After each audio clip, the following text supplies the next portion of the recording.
I had been doing so much working on death and dying with my family in particular and with my congregation that it simply was, it was a confirmation that now and for certain we were going to get down to business.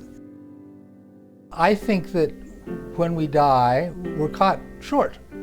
I think a 90-year-old woman is caught short and a 15-year-old boy is caught short, and because there's ongoing things we do. We have connections. All those connections are severed. So too much can be made of, oh, well, that was a good life.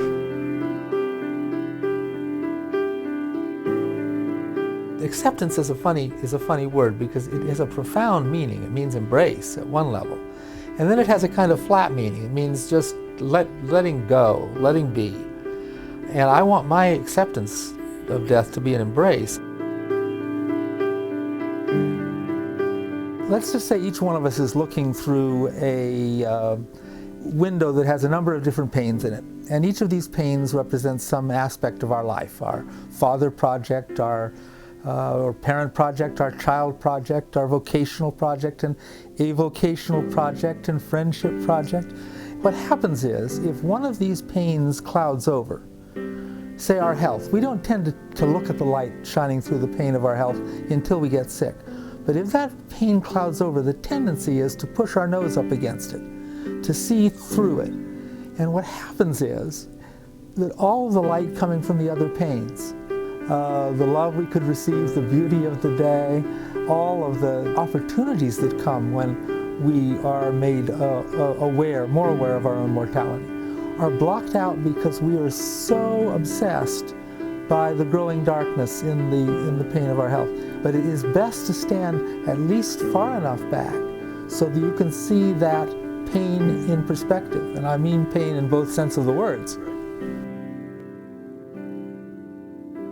Often it takes a loved one to have the pluck and the courage to confront you and say, you're being selfish.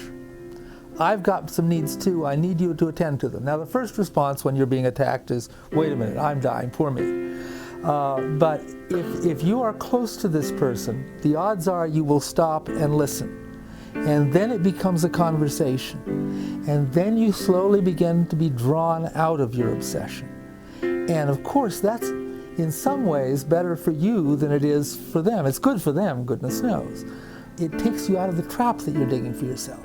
Anything that extends you outside of yourself. In the same way that righteousness and self-righteousness are opposites, consciousness and self-consciousness are opposites.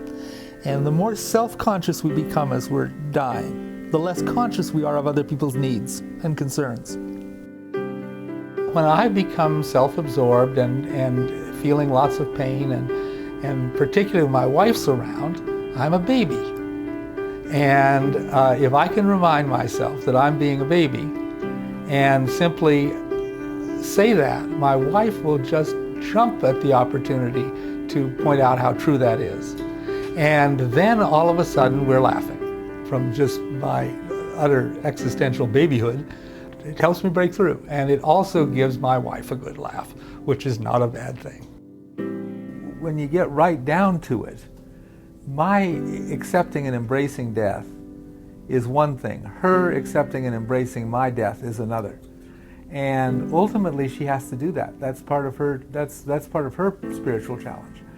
What I'm simply saying is that in some ways is more difficult than my accepting and embracing my death. What I'm trying to do with this final chapter of my life as I'm dying, and I think it's something that many people who are dying have an opportunity to do that they sometimes don't have the imagination to seize.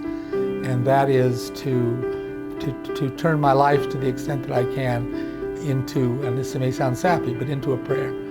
To embrace life, to accept my past and just say yes to it.